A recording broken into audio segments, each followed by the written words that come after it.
জৈন দোস্ত, যারা SSC-GD pass করে আছো বা এসএসসি-জিডির জন্য খাটছো, এসএসসি-জিডি আর্মি, তাদের জন্য একটা ইম্পর্ট্যান্ট মেডিকেল পয়েন্ট হচ্ছে নকনি। ঠিক আছে, নকনিতে যদি যারা মেডিকেল করে তাদের যদি একটু ডাউট হয় তাহলে নকনিতে পয়েন্ট দিয়ে দেয়। আবার নকনিতে পয়েন্ট দেওয়ার পর যদি রিমেডিকেলে পয়েন্ট পাও তাহলে পুরোপুরি আনফিট।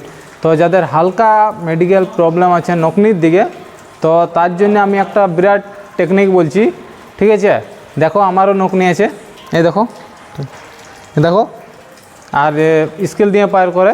ঠিক আছে, স্কেল তারা চালাবে, যদি স্কেলে পার হয়ে যায় তাহলে তুমি ফিট, আর যদি স্কেল না পার হয় তাহলে তুমি আনফিট, মানে রিমেডিকেল। ঠিক আছে, তো দেখো আমি একটা ট্রিক বলছি, দেখো আমারও নকনি আছে দেখো।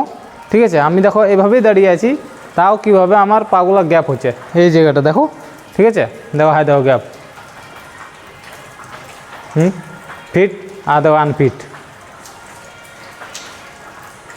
ঠিক আছে, তো এইটা আমি কীভাবে করতে পারছি তোমাদেরকে এই টেকনিকটা বলে দিচ্ছি। ঠিক আছে, অনেকজনে আমাকে বলেছিল যে দাদা আমার নকনি প্রবলেম, হালকা নকনি প্রবলেম, তো তাদের জন্য আমি এটা বলছি আর দেখাচ্ছি। ঠিক আছে, দেখো আমার পাটা এইভাবে আছে, তো যাদের একটু নকনি প্রবলেম তারা এই হাঁটুতে জোর দিবে, এই হাঁটুতে, আর চাপটা বাইরের দিকে দিবে। ঠিক আছে, বাইরের দিকে যেমন চাপ হয় দেখো, এই দেখো পুরা চাপটা এই হাঁটুর মাধ্যমে দেবে। ঠিক আছে, হাঁটুগুলো যেমন গ্যাপ হয়, এই দেখো আমার অনেকটা গ্যাপ হয়ে গেল। ঠিক আছে, এভাবে গ্যাপ দিবে, তোমরা আরামে নকনি ফিট হয়ে যাবে। আর যদি যাদের নকনি প্রবলেম, মানে বেশি যাদের নকনি প্রবলেম আছে, তাদের জন্য আমি কিছুগুলো এক্সারসাইজ দেখাচ্ছি, সেই এক্সারসাইজগুলো দেখো। ঠিক আছে, প্রথমত এক্সারসাইজগুলো দেখো। ঠিক আছে, প্রথমত এইভাবে একটু গ্যাপ করবে, এভাবে দাঁড়াবে, এভাবে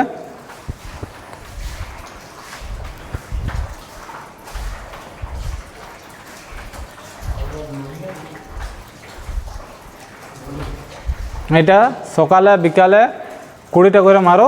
ঠিক আছে, তারপর আমি 4টা এক্সারসাইজ দেখাচ্ছি। 2 নম্বর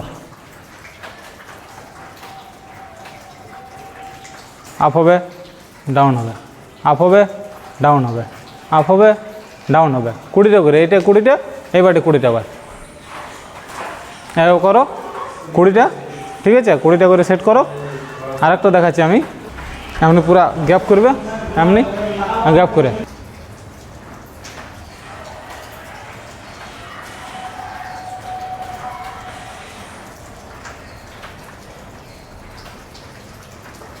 পুরা গ্যাপ করে। ঠিক আছে, দেখো আমি দেখাচ্ছি, চেয়ারে বসে 4th পজিশন, এটা হালকা হালকা করে দোলাবে আর হাতটা চাপ দেবে, হাঁটুটা কাছে চাপ দেবে। ঠিক আছে, তো ভয়ের কিছু কারণ নাই, আমি আশা করছি ফিট হয়ে যাবে। তোমরা এইভাবে প্র্যাকটিস করো সকাল বিকাল দুপুর, যাদের নকনি প্রবলেম আছে।